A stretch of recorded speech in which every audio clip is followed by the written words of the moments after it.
Hello, everyone, and welcome to episode 69 of the All in Football Fantasy Premier League Show podcast. I'm your host, the self-proclaimed FPL guru, Alex Rex.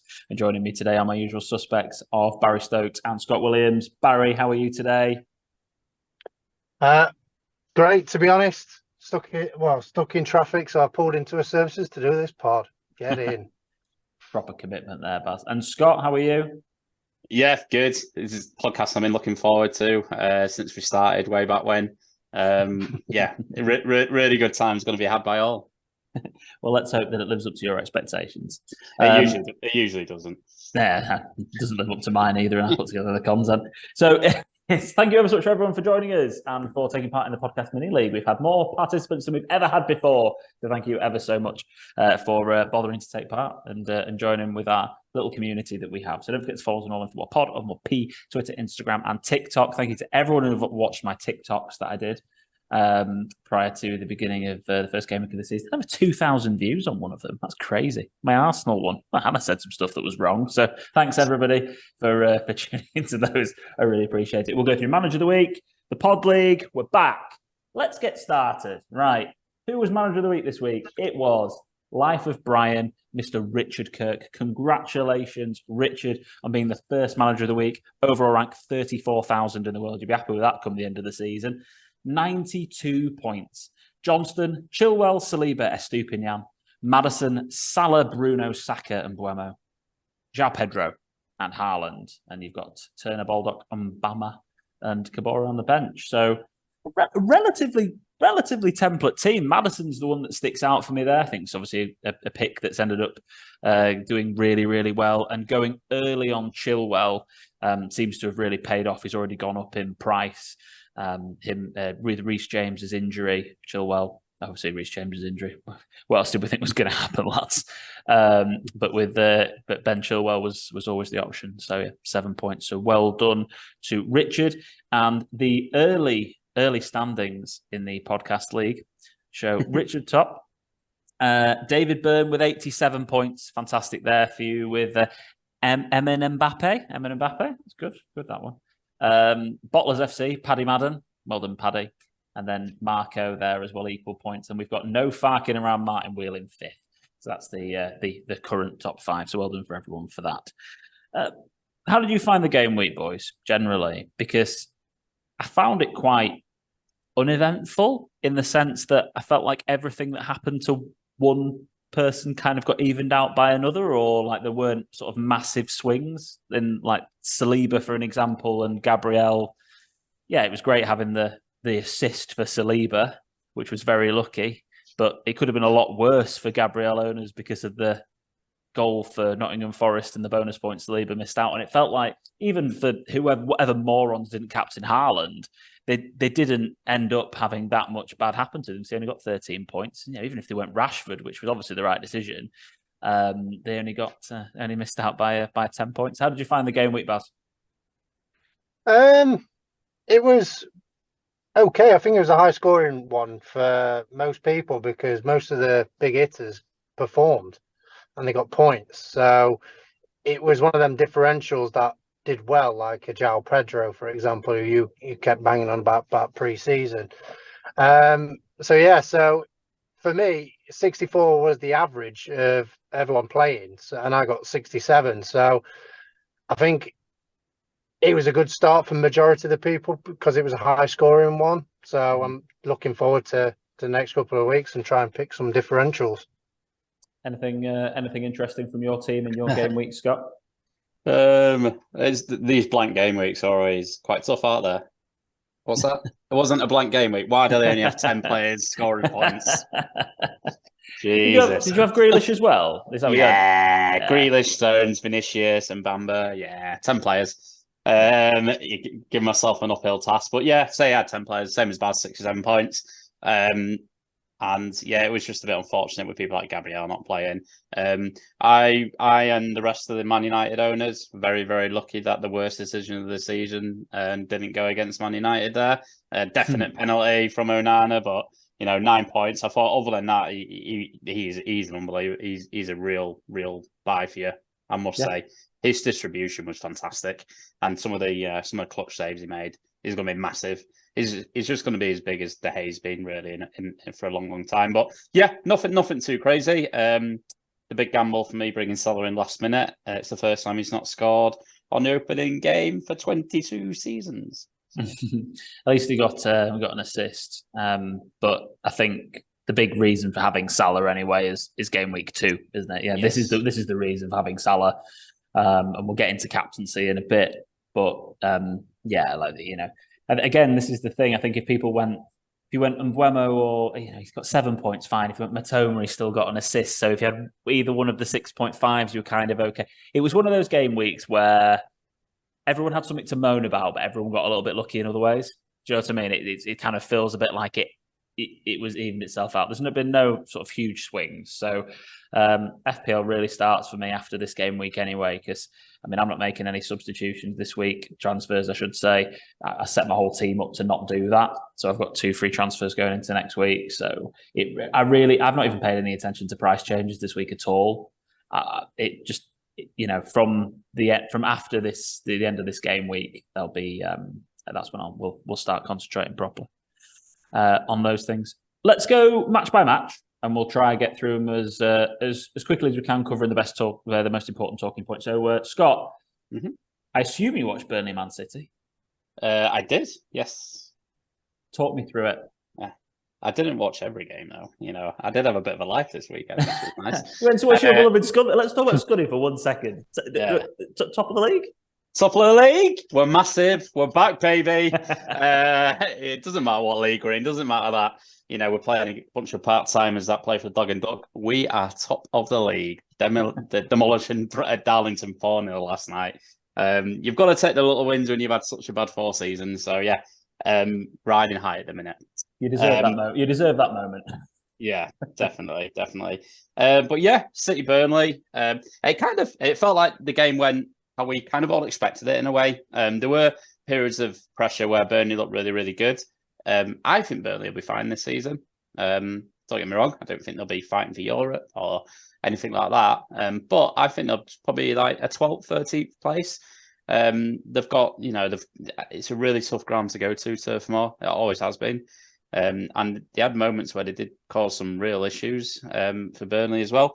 Man City, I don't think there was too many shocks. At the end of the day, I feel like at the moment in time, other than maybe the Grealish Foden, the team kind of picks itself to a certain extent. I know you've got maybe some like Rico Lewis's in there, but it's not as roulette-y as we may have thought with, your Gundogan's and other players leaving the club this summer.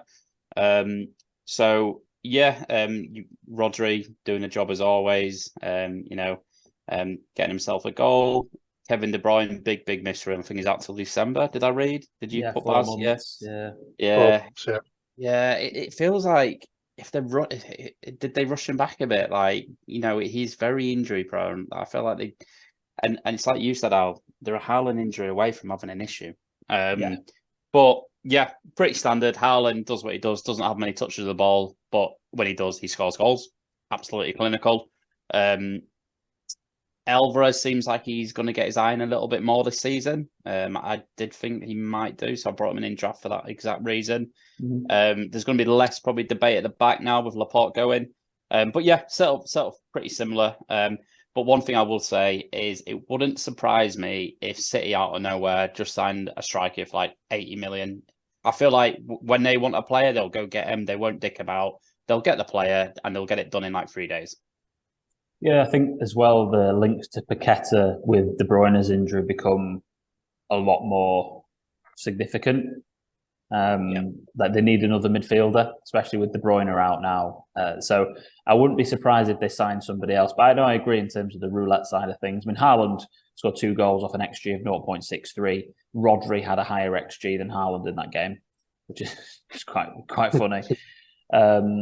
Rodri won't do that every week, but at the end of the day, at 5.6 mil, you don't really use a City slot with him. But for example, in your draft team, to have him sat in your midfield, he's not exactly the worst player in the world, is he? Aki being fit is important. I mean, some real bargains there at City at the back, though. I mean, Ake, Walker, if they're going to play every week, 5 million, they're a good way to access the City defence. But we'll see. Obviously, tonight they play in the Super Cup, don't they? Stones is apparently not going to play in that, but should be back for the weekend, they've said. So, yeah, we'll see what happens there. Your opinion on Foden, Scott, as an option moving forward? Because I think Foden and Grealish, I think Foden more specifically is somebody that everyone, especially with De Bruyne now being out, is he going to play wide? Is Alvarez going to play as a? I mean, I know you don't have a crystal ball, but what do you think for a lot of people that think him as an option? I think it's certainly more of an option now. I think you would have asked me this when Kevin De Bruyne didn't get injured. I'd say it's still very risky because I could see him and Grealish, even though it's quite funny because I see him quite different at times, him and Grealish.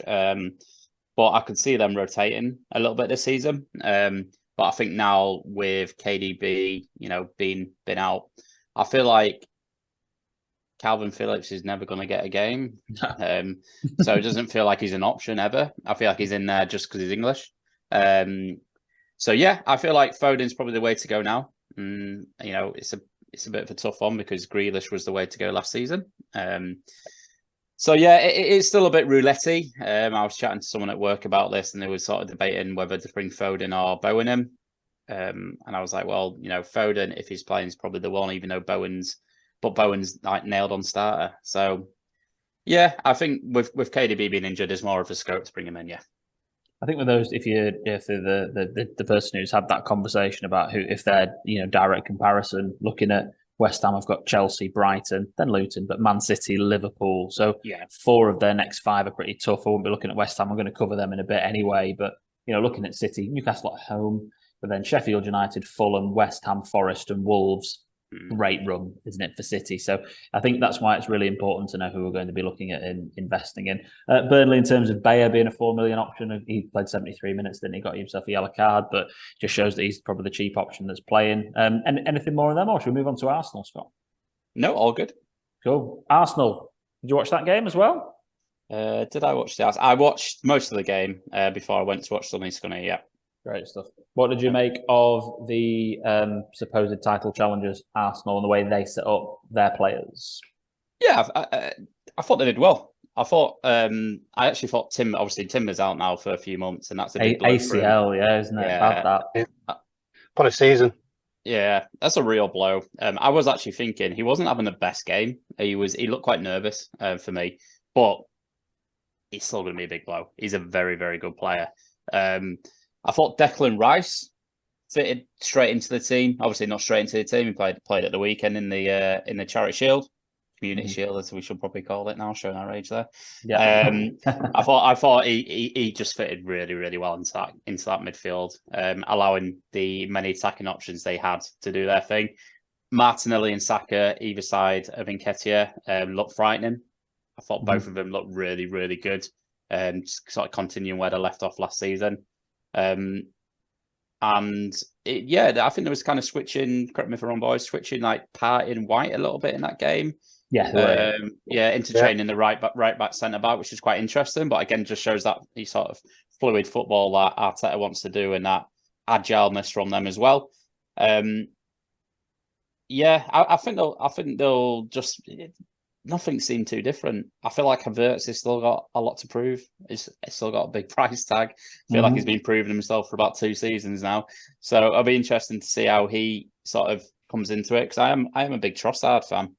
I think he's a quality player, and I think what Arsenal have got now is competition for places. Yeah. Especially at the top, even with the injuries they've got. But I think Nketiah looks like it could be a good little option to bring in. I'm certainly looking at him for draft. Quite lucky though. They should have got 1-0 down in the game. Johnson, your boy Baz missed a bit of a sitter there, didn't he? Yeah, he did. Yeah, we didn't learn too much from Forrest. I don't think that we didn't know last season for me. But they seemed, they got back into the game well. The run from Elanga down the left was really, really good. He's shown that a few times at Man United the last couple of years, and I think he's going to be a real good player for him. So that's one to sort of keep an eye on going forward.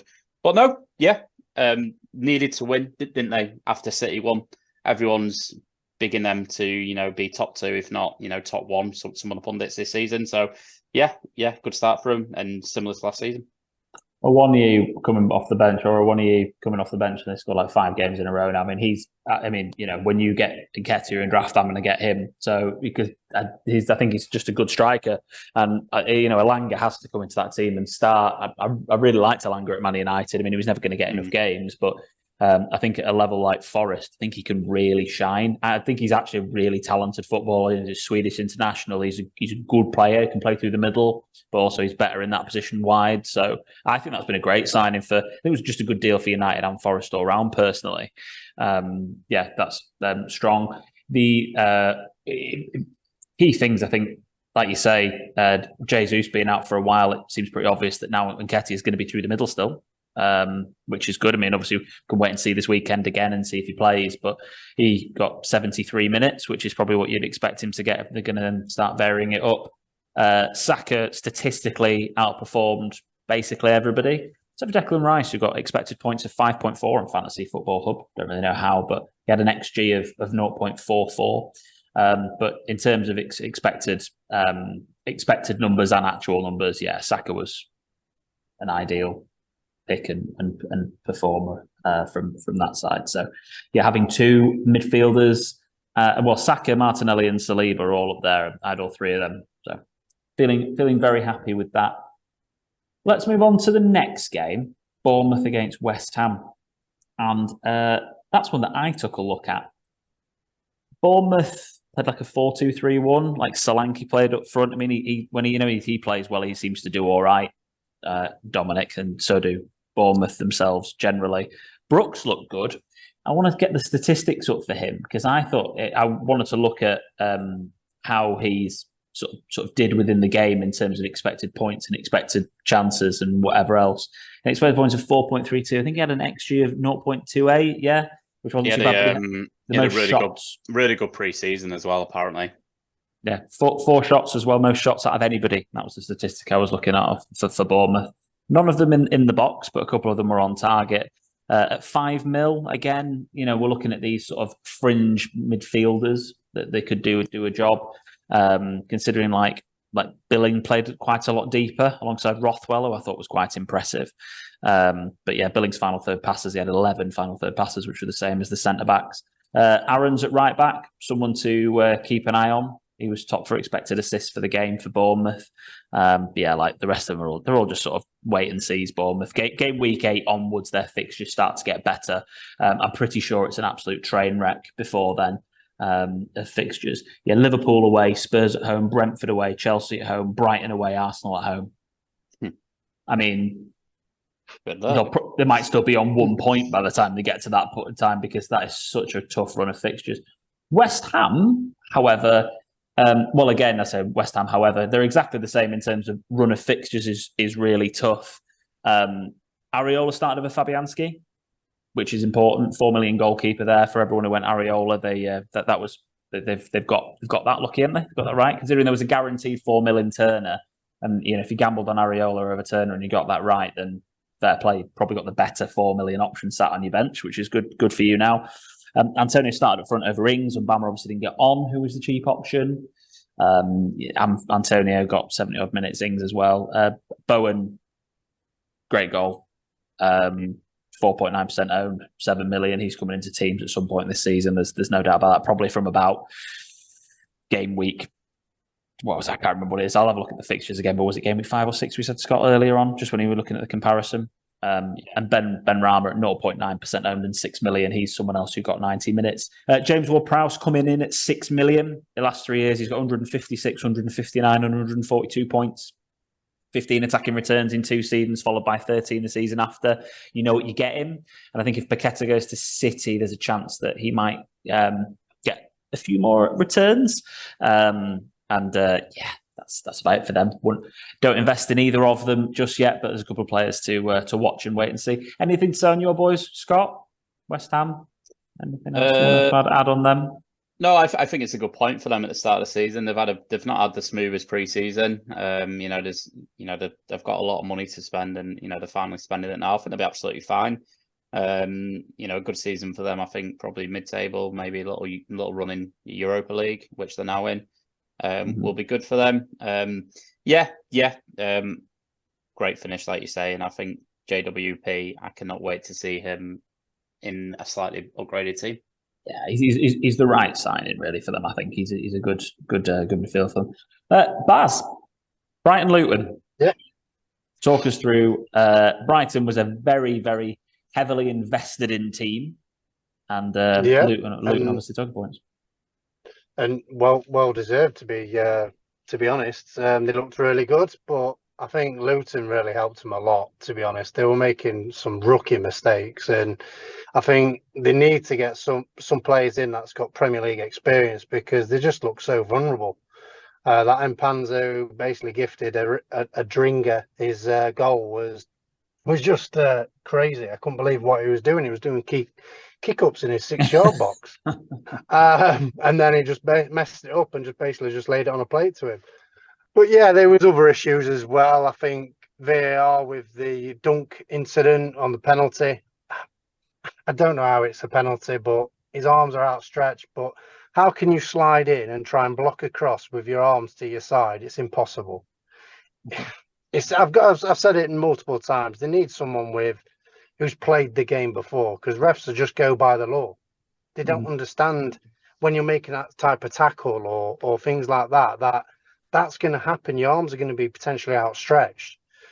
And I also think the penalty that was given with João Pedro with Lockyer, I think that's very soft. Yes, his arms come across his face, but it's very, very soft. And I think if it was in probably the middle of the pitch and it's not given, I wouldn't be surprised because the ball's on running and if one of them was going to get to it. I just think it was just strength, even though it was his forearm. But he's just getting his arm across the player. But yeah, I think tactically Brighton haven't really changed much. I'll be very interested to see who they've replaced Caicedo with. He'll probably be one of the first players that I'll be looking at on Football Manager when it comes out, seeing how good he is. But Luton need to basically just be harder to beat because they were cut wide open. I didn't know what tactics they were kind of playing or what formation. It was just like Alamo, really. Brighton just going gun-ho and just putting lambs at slaughter. But yeah, there's some great players to look at. I think Van Henke, if I might pronounce it wrong, at 4 million. If he starts every game, Brighton asset at 4 million defence is going to be very good. Obviously, everyone's got Estupiñán, so you're probably going to think, are you going to have a double Brighton defence? That's obviously the only issue with that. João Pedro at 5.5 obviously looked good. He could have scored earlier, but obviously skewed his effort wide. Ferguson, when he came on, did a lot more than what Welbeck did in my eyes. So I wouldn't be surprised if it's João Pedro and Ferguson up top. And Morrison for Luton looked a handful, to be honest. He had a good chance with an header that Steele saved. I think he still don't know how he saved it, but and he obviously took his penalty really well as well. He looked really composed on it and just took his time and just sent Steele the wrong way. So with that, I think that's my analysis on that game and players to potentially watch. Worries me, I think Brighton, investing, like say, double defence would just be a no-go for me, definitely. Estupiñán, I'm fine with them. I know that the 4 mil option is good, but only because it takes up an attacking Brighton option. And it looks like, 4-1 is the sort of scoreline against these guys that we'd expect. Some statistics just on Luton, very briefly. Kabore was someone that a lot of people invested in, £4 million winger, played 63 minutes, got a yellow card. So he got his 1 point, came off the bench for me. But his expected goal involvements averaged about 0.4 per 90. So he played 90 minutes. He's going to average a goal involvement one every 2 games, near enough. If he's going to be if he does get 90 minutes. If not, then it's going to be one every sort of 3 with the minutes he's getting. So from a wing back at 4 mil for Luton, when those statistics are away at Brighton, like you say, it's like the Alamo. They've chucked it all forward. He seems like a half decent. So it's another Neco Williams, isn't it? When he were at Forrest. Yeah, it's all right. It's a 4 mil on the bench, isn't he? Yeah. Anything to add on On Brighton, Scotty? No, it's more the same. I think sometimes we get used to a smaller club doing really well and stop sort of giving them plaudits. They deserve so much plaudits. All the players have lost, and the manager as well. He's done so well. Not the first team that's going to go to Brighton and lose 4-1. Let's be honest, Man U lost their 4-0 last season. Was that right? No, we lost to Brentford 4-0. Brentford 4-0. We lost there though. Yeah, I can't remember what the score was. We did lose there. Brighton did the double on us last season. Yeah, we're not going to learn anything about Luton until we get them at home, which will be a few weeks. Yeah, obviously they've got the I think this season for Luton is a free hit. They were never going to throw money after it. They're probably 2 or 3 seasons ahead of the plan. I think this is probably one of those free hits. We're not going to go overboard. We stay up, fantastic. We're not expecting it though. But what we want to do, if we dip back down to the Championship, we want to be competing again to get straight back up because they're going to have, more resources available. But I'm a big fan of the manager. I do like him. You lost his voice. That was quite funny as well. He was going to get probably ripped for that. But yeah, I think with the transfers they've brought in, I think they have got an eye of we're going to go down. This is going to be like potentially a yo-yo club, maybe going forward. Yeah, they'll be delighted at that. Yeah. Oh, they'd love that, wouldn't they? That'd be amazing for them to be a yo-yo club for a bit. That'd be great. Then the money they get in. I must say really quickly, last thing. Again, we say it over and over again. That stadium, that pitch is going to be very hard for some clubs to go to this season. So it's going to be really interesting to see that. Yeah, West Ham at home, game week 4. I mean, that's what I was looking at, the West Ham fixtures, just to go back to it. They've got Chelsea, Brighton, Luton, Man City and Liverpool.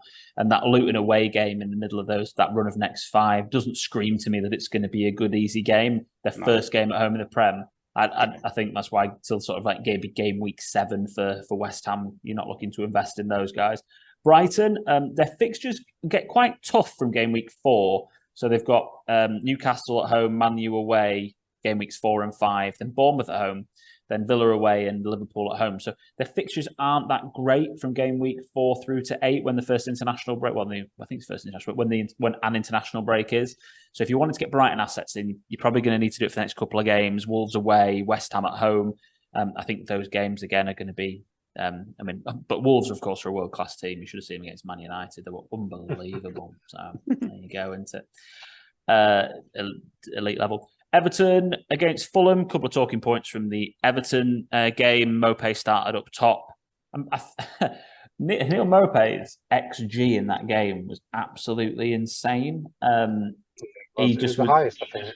It was the highest in the whole of the league. It was at an XG of 1.1 in that game, and he just can't score. I mean, his BPS was -4. I think it was more the guy in goal, to be honest with you. Yeah, I mean, Leno had an absolutely fantastic game, didn't he? Let's be honest. I mean, he got a little bit lucky when he dropped it and he came out and Tarkowski didn't move, but the keepers always get given those, don't they? But other than that, he did some amazing saves. Yeah, he's protected by a referee, like most goalkeepers. Yeah, well, I don't know. I don't think goalkeepers did anything wrong this whole weekend. But Leno, 12 points, top of the BPS, did fantastically well. They could overread, gets the goal when Mitrovic and Andreas Pereira come off the bench and combine to then set up Deco overread. I mean, let's be honest, Everton had quite a few chances in that game and just couldn't convert them. And I feel that might be the whole issue with their season moving forward. It's going to be a difficult time, especially if Decore goes to. Is this Decore that's linked to Liverpool? By the way, I read Decore on Sky Sports News, and I assumed it was. Is it Palace's Decore? I was like, not this guy, surely. Because they need a defensive midfielder, don't they? But yeah, they'll just struggle for goals this season, Everton anyway. And Jimenez hit the post. We'll see what happens with him. He's obviously been brought in to replace Mitrovic. So, but Everton have one of the best runs in fixtures apparently. Villa away next, when they've got Wolves at home, Sheffield United away, but then Arsenal at home, Brentford. I don't understand how they're top of this fixture ticker. I said this, didn't I, before game week 1? I don't understand how they're top of this fixtures because I don't think they're easy fixtures at all. They've been avoided, and Fulham, fixtures get a little bit easier for maybe game week 5 again. So wait and see on those guys. Sheffield United against Palace. Palace had 3 goals ruled out in this game. Again, key talking points are Edouard starts up front, but again shares minutes. I think he should share minutes with Mateta. I thought he shared minutes with Mateta. No, anyway, whatever. But yeah, he's got 7 points, scored a goal. Johnston proving that he's a half decent option at the back as one of the 4.5 million options. Eze again looks really good. They're going to be leaning a lot on him this season. Edouard was on actually 1.13. Yeah, he had one of the best ones.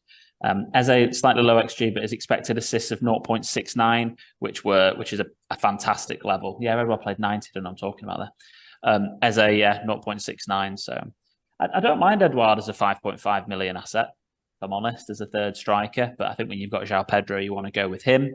And Eze at 6.5 in the midfield, 7 key passes, big chance created. Seems like an all right option. One of the key talking points from Sheffield United is Baldock played right wing back, played 90 as a 4 million defender. So seems like a good option there as well. But yeah, I think again Sheffield United are a bit of a wait and see moving forward from there. Let's not waste any more time on those guys.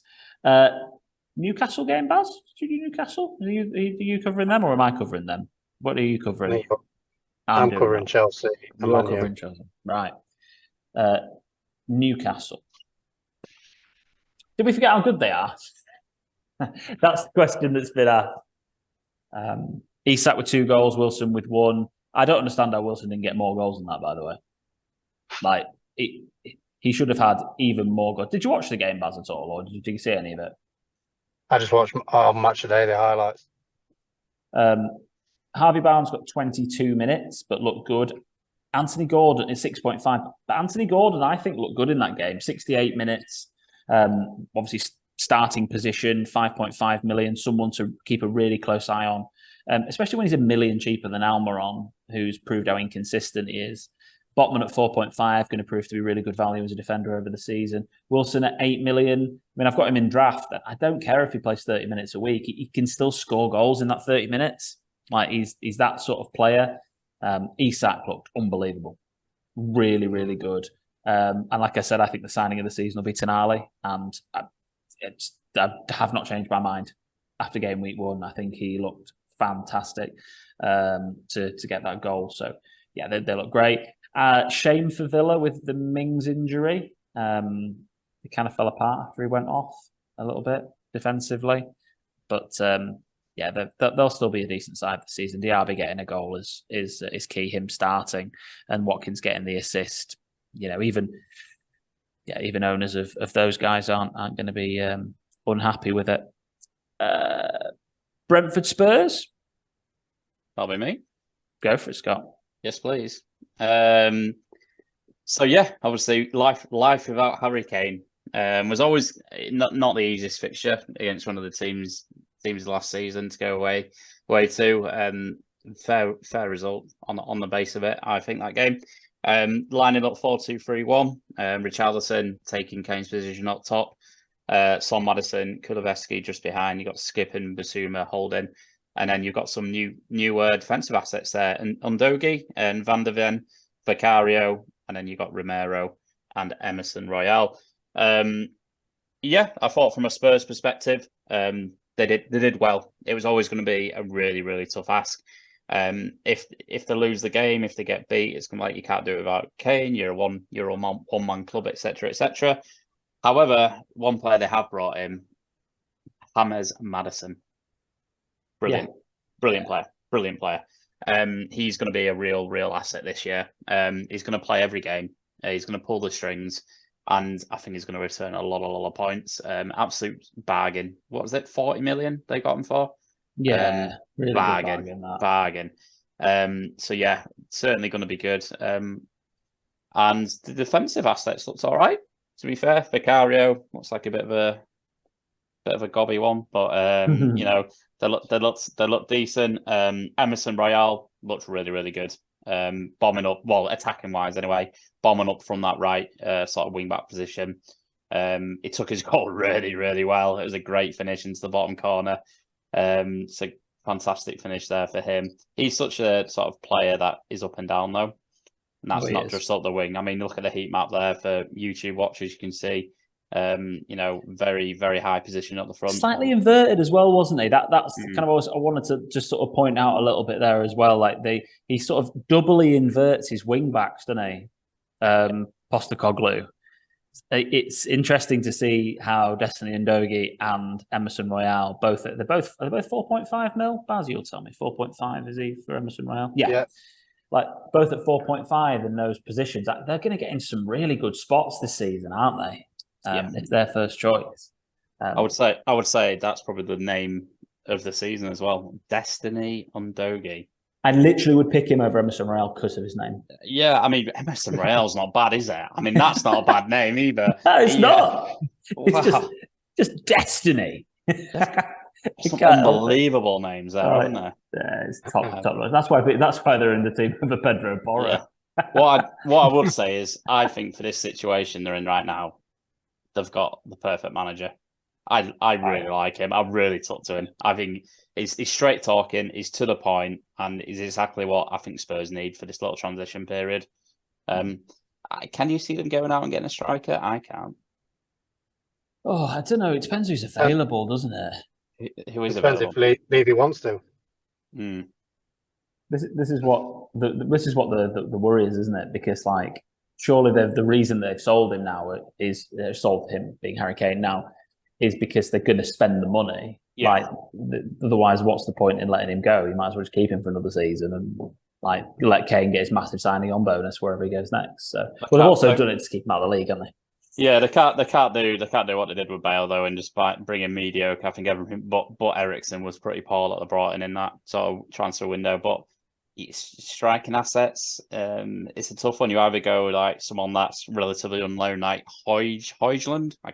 Alex, you'll correct me there. Yeah, Højlund. Yeah, Rasmus. Yeah, Rasmus. That's better. Rasmus. Yeah, I like that uni with Rasmus.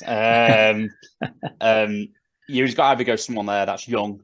You're going to spend a bit of money on them, but they're young. What they can't do is go for like, I don't know, someone that's like 31-year-olds that's done it, but then absolutely flops in the Prem.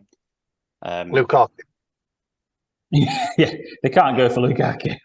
Yeah, perfect example. To be fair, yeah, no, they can't spend that money on there. But that's where like somebody like. The perfect player for them to buy is like Ivan Toney, isn't it? Do you not think? Like something like he's like 27, proven in the Prem. Yeah, like I agree. He's sort of the ideal fit. Yeah, but anyway, obviously he can't play until next year. So Spurs have a really good run of fixtures coming up 3 to 5, and then they have 2 tough ones 6 and 7, and they have Luton away game week 8. So. But Bournemouth away, Burnley away, and Sheffield United at home game weeks 3, 4, and 5. Really, I'm going to be one of my transfers I'm looking at is Bruno Fernandes to Maddison, maybe the week after.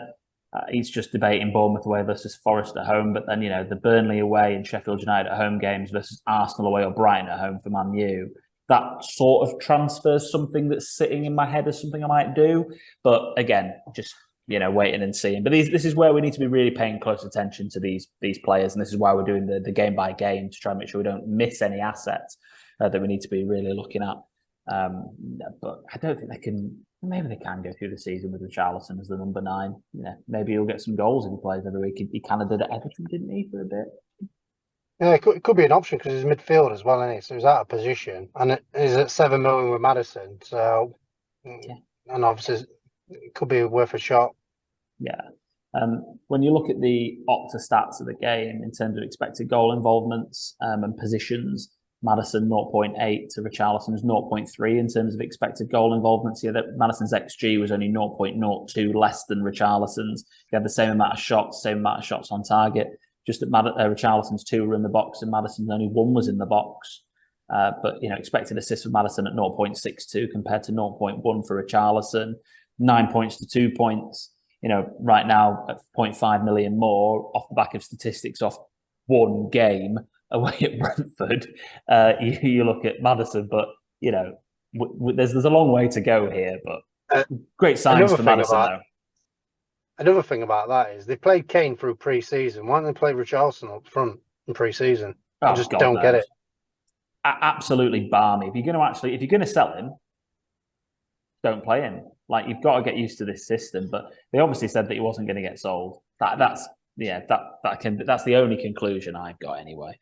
I've just remembered James Marsden is dead to me actually from last season. So no, he's wearing a different shirt now, so he's fine. He's moved clubs. He's set his allegiances to the Scot, and he'll be your guy this season. I can feel it. You've got some players that will just do well for you at some point. I just need to get 11 players out. That's all I'm hoping next week. I don't think I will next week, because I've got a Luton player and a Burnley player on my bench, both the 4 million options. And Stones might be injured, so I think I might just play 10, and I'm just going to take the hit with it. I'm just going to do no transfers, so it might be swapping over our 10 players. Scott, you're doing Chelsea, aren't you? Am I wrong? No, Baz, you're doing Chelsea. Baz is doing Chelsea. You watched 75 minutes, 80 minutes this game? Is that right? Yeah, I did, yeah. And that 75 minutes that I watched was literally end-to-end football. I think that's because no one had a holding midfielder. It was like going out. I thought I was watching tennis at one point. But yeah, I think Liverpool got the good start of the game. And I think since the disallowed goal, where I think VAR did it from the wrong player, because I thought it was a bit closer than that. When the lines came up and it was so far offside, I was like, yeah, he's not miles offside, but it looked a lot closer.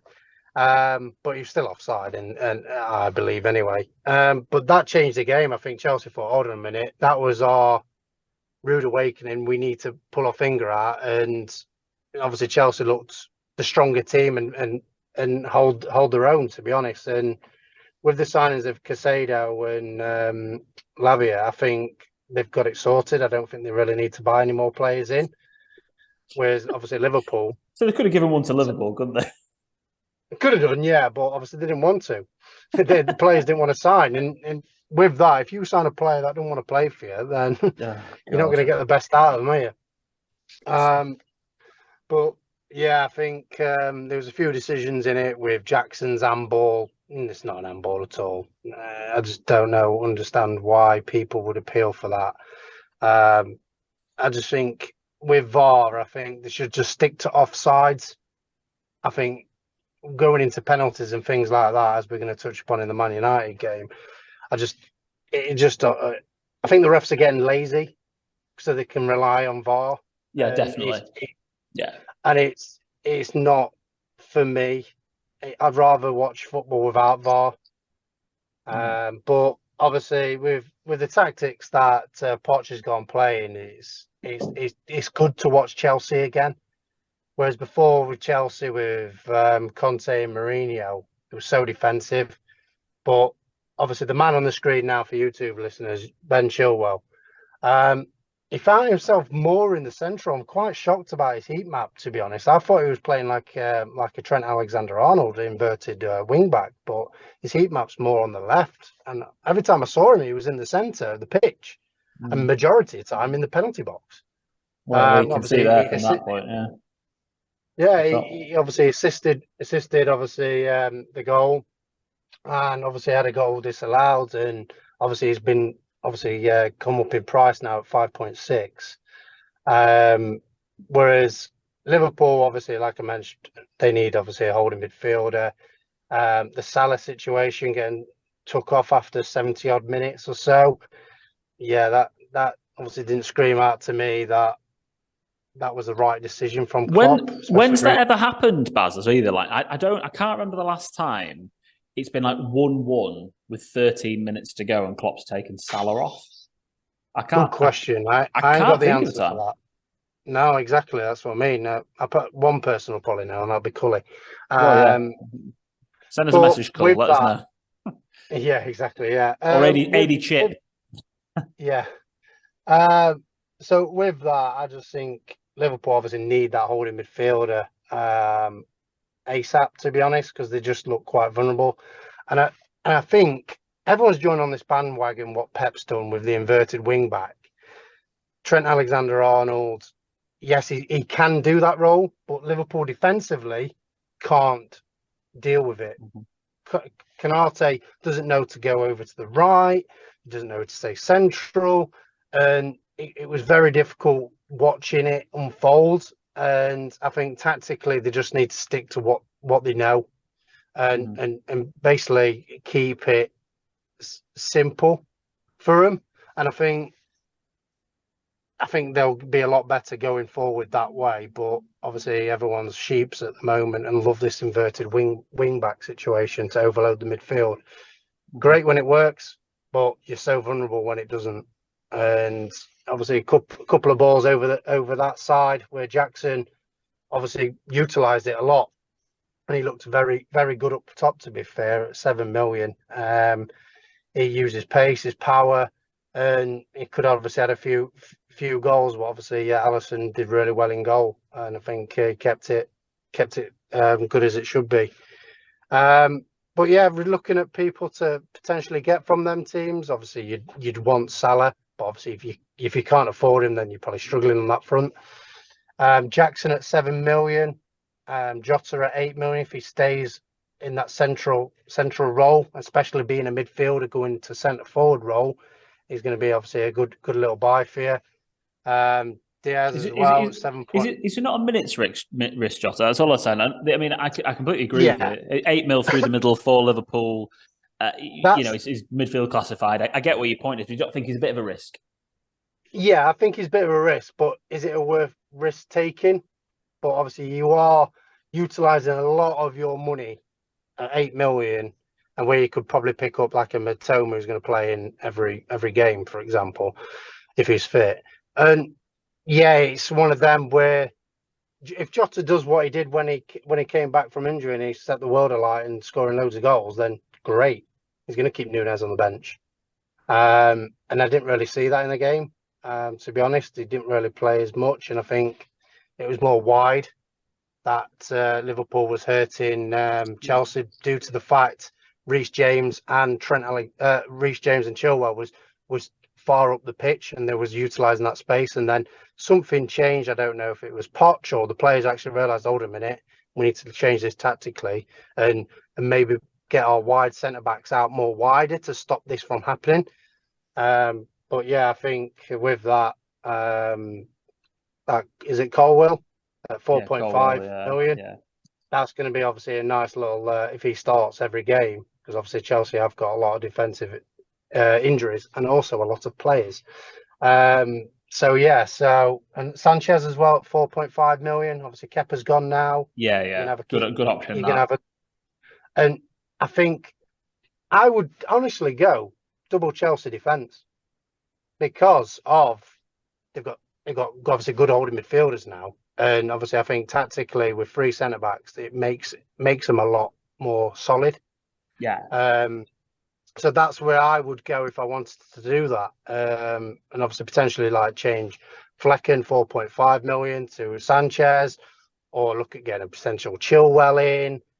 So there's quite a few options on that front, and that's my take on the game. It was a really good game to watch, and there's a lot of fancy assets that you'll go, I like the look of that. I like the look of that. But the only problems with Liverpool's attackers, apart from Salah, is a rotation risk, as you touched upon, Alex. And with Chelsea, they've got that many players. Are they going to start that same team? Obviously, Reece James is now injured. Who are they going to potentially put in that right wing back? Is it going to be time to lump on Gusto at 4 million? Maybe. We've got to watch, haven't we? Because, I mean, their run of fixtures now is really good. I mean, West Ham away, it's going to be interesting to see what happens there. But Luton at home, Forrest at home, Bournemouth away, 3 fantastic fixtures. So game weeks 3 to 5 is where I can see myself doing maybe a -4, whatever else, after game week 2, before game week 3, getting on sort of a few Spurs and Chelsea assets that I think are going to do really well. So, probably maybe even a -4 I'm considering already for before game week 3. I know. But then making even with banking a transfer as well, you're going for a -4. Yeah, I probably might even do 3 transfers. Just go out, just go all out and just do a -24 like I did. wild card early. But that's why you can see these are the assets. You just want to move because you need to do that early on in the season because also people are going to be jumping on them all the time. You need to make decisive decisions. That's good, isn't it? But you need to make decisive decisions and get on these players early that are doing well. And for example, Chelsea and Spurs assets, they do look good and they look like players that you can be getting on. The other player I think we really need, Luis Diaz, as you mentioned, needs to be kept an eye on for Liverpool as a player. Anything to add on that, Scott, before we move on to the Manchester United game? Nope. Let's move on to Man U then. Baz? Doing the haymaker. Oh, no. What? 1 second, I've lost. You've lost yourself. Do you know what I'll do, Baz? I'll start talking about Man United to start with because I thought we were awful for the majority of the game. I have no idea why Erik ten Hag starts Rashford through the middle. It drives me insane every single time I see it. Every single time I see Rashford on the team sheet through the middle, and every pundit that says, "Oh, it's okay because Rashford can play through the middle," he can't. He's not very good through the middle. He is amazing off the left. It looks like he needs someone up there to help him to work off if you're playing Rashford up top. But like I said, I was going to potentially touch upon it. He needs to play that. He needs to play on the wings. 100%, man. It's just one of them. But yeah, sorry about. Obviously, I had a bit of a technical issue in the car. Obviously, it signed me off my radio. But yeah, I'll touch upon obviously the Onana haymaker situation. I don't know how it's not given. Obviously, it's laughable because they say, "Oh yeah, it's the momentum. If it collides into the play, it doesn't get given." Obviously, it was quite a similar situation with the Brentford and Brighton game when Vicario comes steaming out and takes out Sharda. But that's not a penalty for my eyes because obviously Vicario knows he's going to clatter into him and moves himself away from it. Whereas Onana straight out got straight punch, bang, take that onto the chin. And to be fair, the defender, Mladenic, however you pronounce it, took it quite well, to be fair. So he got a haymaker to the chin. But yeah, I just don't know how it's not given. And obviously Wolves looked really good. But the same issue with Everton as well is they can't score goals. It basically Everton and Wolves need to address that issue massively because they're going to be in that relegation fight. And I obviously tipped Wolves to be relegated because of they had no centre forward. Cunha's not a centre forward. He's more of either an attacking midfielder or a winger, and that's why he was coming deep for it. And then he had no focal point up front. So with that, Man United just looked lacklustre. Garnacho gamble didn't really work out. I just think he looked off the pace, and it just didn't work. And Sancho, when he came on, yeah, he did okay, but it didn't look amazing. Anthony, it just doesn't work. I'm sorry, as a United fan, it just frustrates me because Garnacho is a really good player, but Rashford's not the type. Rashford can't play off Rashford. So Garnacho is a really good player doing 1-2s with a Martial or a Weghorst, but like someone up top that you can play off. It can move. That's how he plays so well. Garnacho is such a good young player, but I think we sold him up the creek, to be honest, to play him with Rashford up through the middle. It just wasn't fair on him. I think he's going to be a good asset this season, but just it wasn't. It was surprised. The tactics from Ten Hag were wrong. That's why. Yeah, in pre-season, there was obviously playing Sancho centre forward and Rashford down the left. So I don't know why they didn't do that, to be honest. But at the end of the day, they won the game. Shouldn't have won the game, to be honest. But yeah, I think Wan-Bissaka obviously got the nod over Dalot, and obviously looked really good, and especially good value at 4.5 million. The another incident with tactics-wise from Erik ten Hag was Shaw was playing. Can you get Shaw's heat map up to see if I'm right? I don't want to. I don't want to make sure that I'm basically saying that Chilwell was an inverted wing back and he played majority on the left, but it looked to me like Luke Shaw was more going central, and obviously we know Luke Shaw to be down the wing. down the wing, and he causes so much problems. And that's where Man United looked really good when Luke Shaw and Rashford was linking up, and it caused all sorts of defensive issues for their opponents on the right hand side. And I just think with that, I think they should have just kept it simple. And as I said a minute ago, I think everyone's obsessed with the inverted wing back situation. And yes, try it in pre-season, but if it doesn't work, it depends on who you're playing. If you're like Liverpool and playing Ragas Rovers in Germany, yes, it's going to look like it's going to work. But when you come in to play big teams, then obviously you get found out from it. But yeah, I think Mount in that central midfield role and not being attacking enough didn't work. But I to be honest, I don't really like Mount. I think he's overhyped because he's English. And I just think Eriksen's a better option than what Mount is in that central midfield. Casemiro looked off the ball as well. Don't know if Age is catching up. I don't know if Age was catching up with him at all. Didn't really help out his defenders. Obviously, Martinez was obviously taken off because apparently he had an injury, as Varane obviously said, but obviously it was because he was going to get sent off.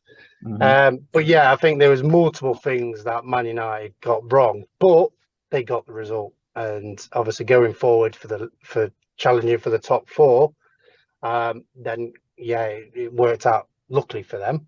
But regarding that front, I just think they will struggle if they carry on playing like they did then.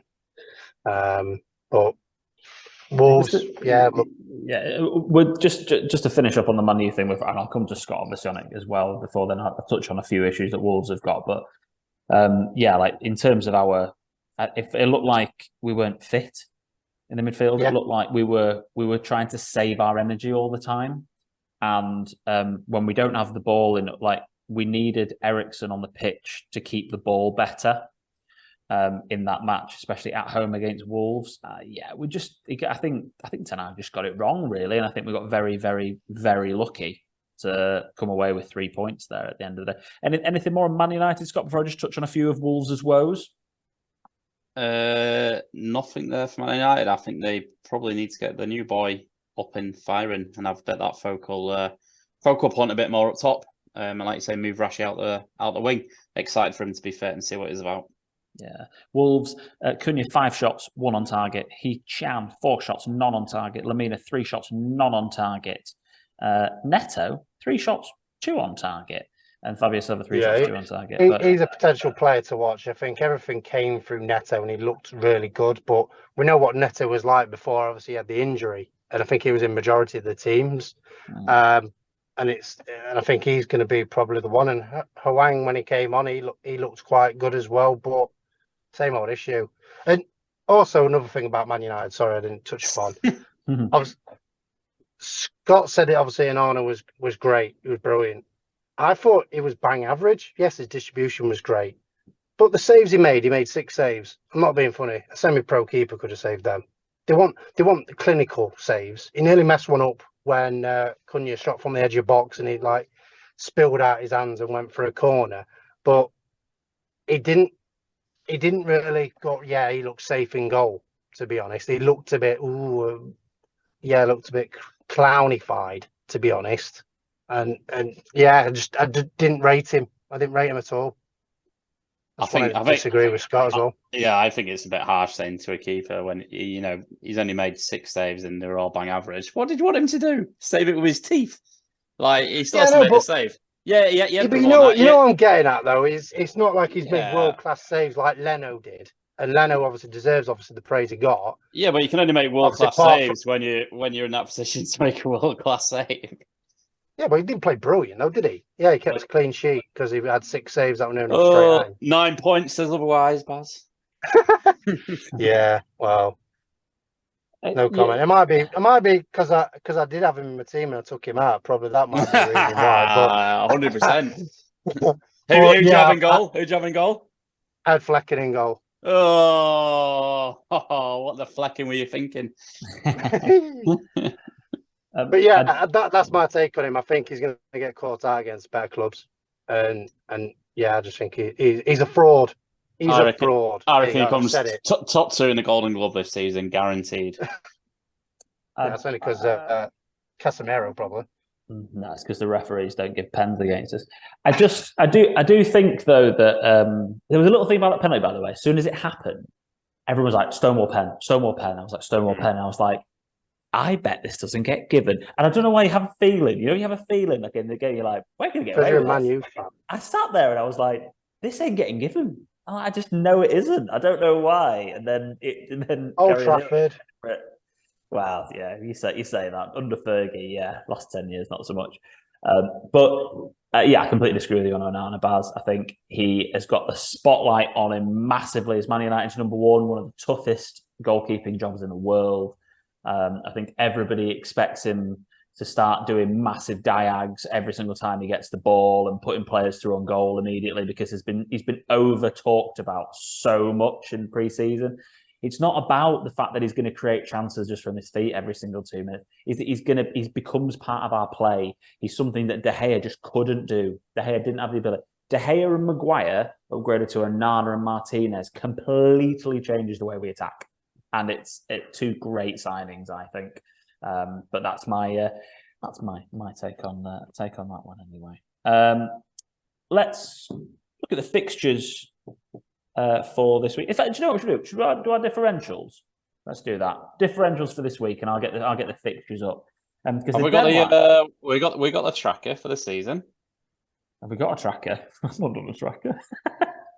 Am I supposed to have done a tracker? I usually do, but to be honest, I've been quite lackluster. Right, I ain't done it. Started it. I'll get it up for next week. I have a feeling Baz's seasonal differential was what's With Son.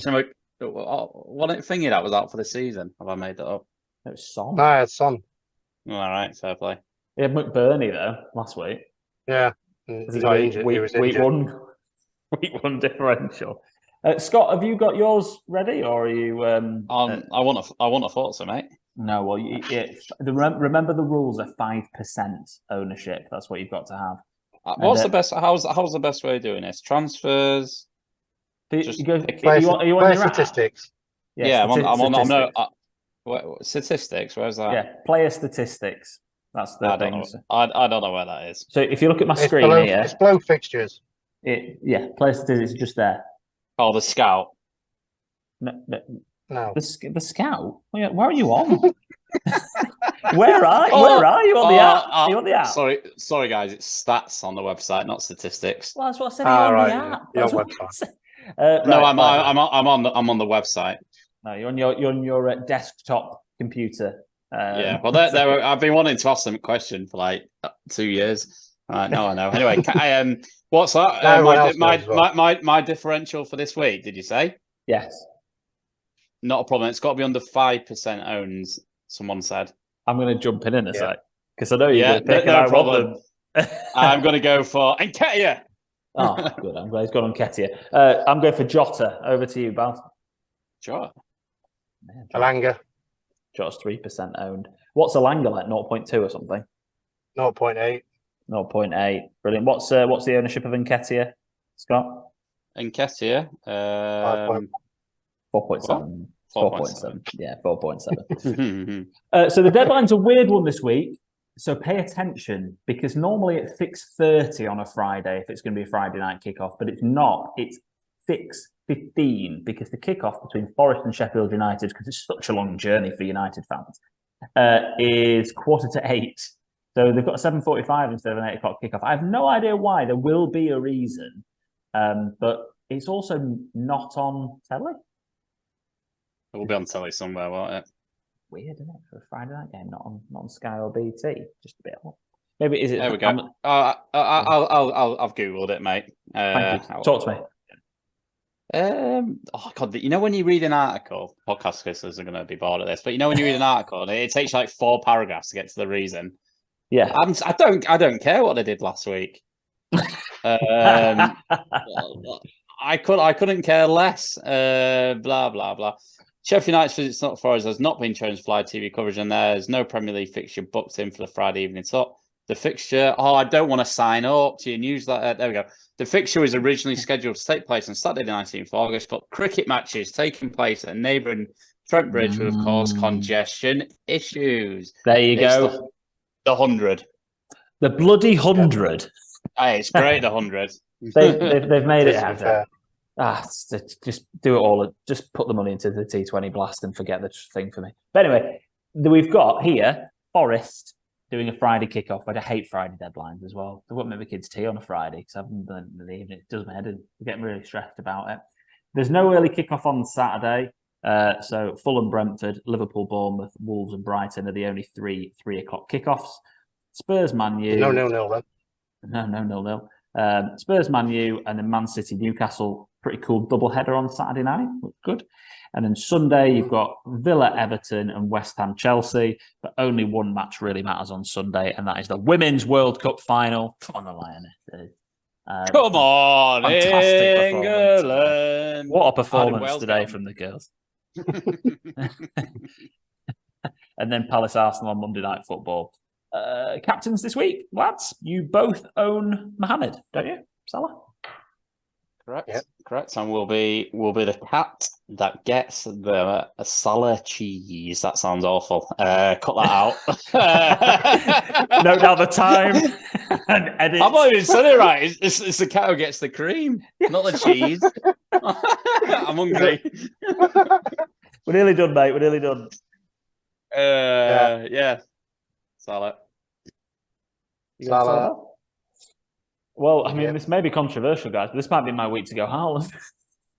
I go somewhere else. Oh, wow. But no, I know. But Haaland is definitely an option for everyone else who doesn't have Salah. So it's going to be, I think it's going to be heavy Salah versus Haaland this week. And we might have a few Sakas thrown in there. Wouldn't be surprised.